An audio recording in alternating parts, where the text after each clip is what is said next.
Ladies and gentlemen, Ambassador Richard A. Boucher took up his duties as Deputy Secretary General of the OECD on November 5th, 2009. Among his responsibilities, he spearheads the organization's enhanced engagement and accession processes.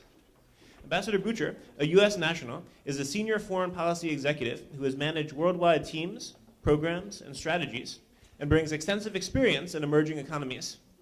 Over his 30-year career in foreign policy, he has consistently had challenging assignments and has achieved the highest rank in the United States Foreign Service. From 2006 until 2009, as Assistant Secretary of State for South and Central Asia, Ambassador Boucher was involved in high-level negotiations throughout the region, from Kazakhstan to India.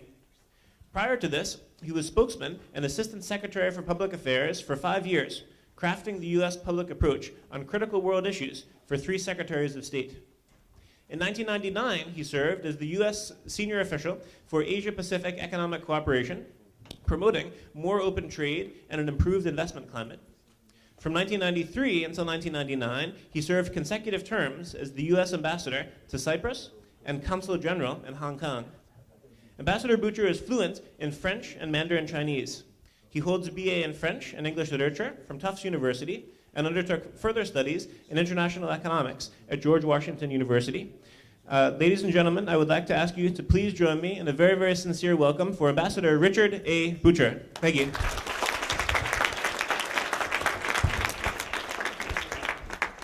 Okay, thank you very much, Mark. That's more than you need to know about me. The summary is that I can't keep a job, so I became a diplomat, so I got to change jobs every 2 or 3 years. And I never finished my graduate degree, so we use this funny phrase, he undertook graduate studies. And, I got a phone call saying, you want a job in the Foreign Service? And I said, sure. And so I did finish the semester. I didn't totally drop out. But anyway, I seem to have done a few things since then and maybe acquired a little bit of knowledge along the way. And now I'm back at the OECD, sort of learning the economics that I should have known if I had finished my degree. But then again, the first thing I learned when I got to the OECD is everything I did study 20, 30 years ago is now generally believed to be wrong. And we're trying to sort of renew the whole field with a lot of different other aspects coming into it. Anyway, it's a great pleasure for me to be here today, to see all of you, to talk to all of you. I want to thank particularly Mark Donfried and the International Cultural Dialogue for bringing us together.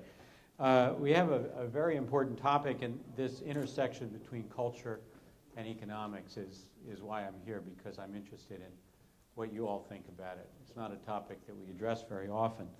But fundamental to this is how can we, at the OECD and elsewhere, how do you and your work help companies and governments and societies deliver the well-being that our citizens need and deserve? Culture and economics haven't always gone together. I think increasingly they do.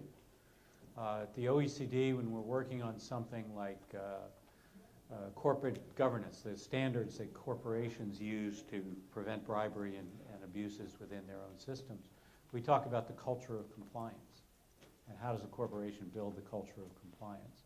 We talk about governments and how government people deliver services to people. We talk about cultures of transparency. So there's something there that we all, refer to, but I don't think we've actually figured out the connections quite yet. We do look around the world and we see people with experience to share. We see the benefit of sharing of trade, of investment, of creative ideas that bounce around. You see more and more patents in the world that have names and organizations cooperating, across between the United States and India or between China and Europe. So there's a lot more of this exchange of ideas, and closed societies are fewer and fewer, and open societies more and more prosperous. I think all of us, though, feel that life in an open economic environment is more difficult. We're competing with workers, with companies, with products from half a world away. Sometimes our instinctive reaction is to protect markets, to keep out new technologies, even to ban new ideas. But I think, standing this close to where the Berlin Wall once was, we know that's a dead-end street, a way towards self-delusion and self-destruction. So we need to keep the openness, but I think we all crave some kind of predictability in how these things are going to work out. And we each want recognition that we enjoy our own different histories and circumstances. Indeed, we learned in our first year economics classes that everyone should do what they do best. That's our basis for saying you have to fit international standards to local conditions. But that's easier said than done. A little bit about the OECD. We are in the standards business, some hard standards, some soft standards. We're an international organization. We bring together 34 member governments and the people in government who work on economic and social policy. We're a little different than some of the international organizations that are about relationships between governments. And we do some of that. But a lot of what we do is, how do you do your domestic policy? How do you run a healthcare system? How do you do a tax code? What should you be telling your corporations about how their boards are structured? So a lot of what we're doing is actually working with economics ministries or health ministries or education ministries in these countries more than the foreign affairs ministries. So we have 34 members, but then we have activities that involve many, many more. We have 108 countries in our Forum on Tax Information Exchange. We have 40 in the Anti-Bribery Convention. We have 42 in our corporate responsibility standards, and that's a number that's increasing. We're an increasingly diverse group. Our members span the globe from Chile to Finland, from Turkey to Korea. We add to this now some major partner countries, China, India, Indonesia, Brazil, South Africa, and that's how I spend most of my time. I actually came overnight from Jakarta last night. Or was it the day before? I'm not quite sure what the time zones are. But anyway, and then in addition to that, we have programs in Southeast Asia, North Africa, Latin America. So we really do cover a lot of the world. Our standards and recommendations, they come from peer review and peer discussion, meaning they're not created by smart people at the OECD, although we have a lot of smart people at the OECD, but they're created by the governments themselves and the people from the governments themselves who are interacting.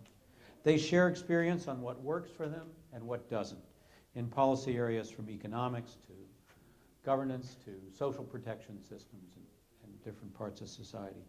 We come up with best practices, with recommendations, sometimes with legal instruments, all designed to help every government deliver better policies for better lives for their citizens. And we work together on the belief that we can all do better. And we can all learn from each other, no matter what the state of development or the kind of system we use. Some of our standards are practical. They expand markets, they open up more business. Standards for tractors, for chemicals, for seeds that open up markets to everybody. If you register your chemicals with our data service and you meet certain standards of data protection, then you can sell your chemicals in all these countries, and so it's easier to make money. Other standards we have promote efficiency, but they also promote trust. So when we look at improving standards of corporate governance or improving education systems, stopping bid rigging in government procurement, those are things that help ensure value for money for the corporations or for the taxpayers. But there are also things that build confidence in the institutions, confidence in the governments, confidence in the corporations. In addition, we're now looking at new sources of growth. Everybody wants to get out of the crisis. Everybody wants to be, at the lead of the next big thing.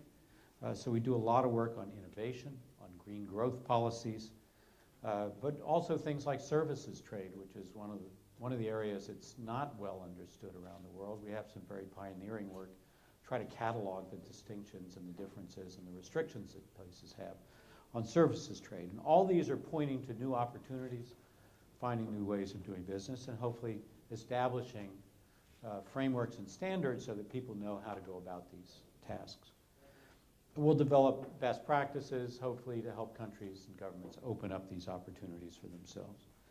Many of our best practices and standards help countries achieve shared social and political goals.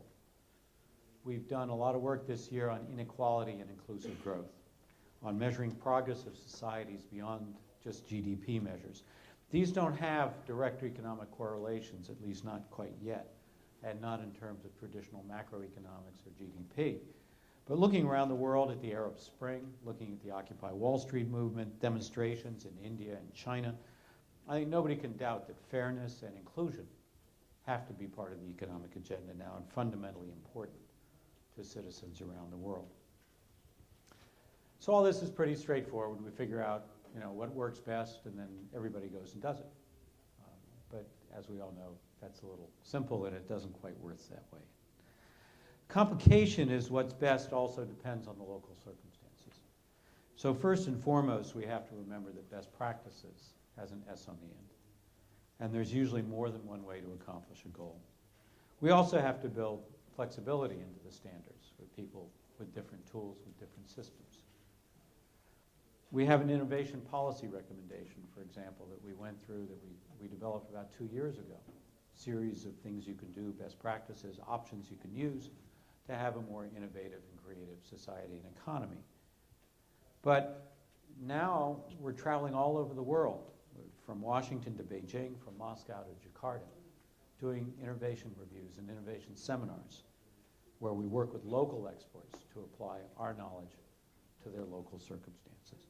In the process, we learn more about what we're working on, and we develop the next round of exploration. In this case, what's coming out of these innovation seminars is a better understanding of intangible assets. How do corporations and companies and governments and people invest in software, training, business practices, and how do you value that and know what to get out of it? If you're in a government department or an NGO or something like that, is it more productive for you to send somebody out for 6 weeks of training or to buy new software? Or to reorganize your business process? Or to turn on your microphone? Am I still there? I guess I bumped something. Okay, so we're going to do the eat the microphone routine.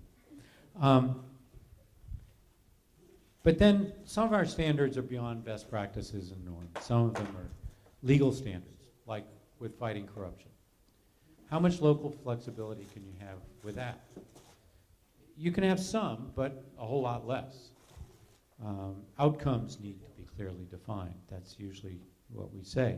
No bribe giving, no bribe taking. Or when it comes to corporate practices, no child labor, no unsafe workplaces. So the methods of achieving the goals might differ, but it really requires all of us to make sure that we're working towards the same goals and trying to achieve the same outcomes. We have a range of tools in these areas. Some are recommended, some are required. For example, on corruption, we suggest how to improve procurement systems or develop public integrity systems. We also have binding agreements, like the agreement against the bribery of foreign public officials. We've actually brought together a whole series of tools that we have to fight corruption in a new website called cleangovbiz, with a Z on the end, .org.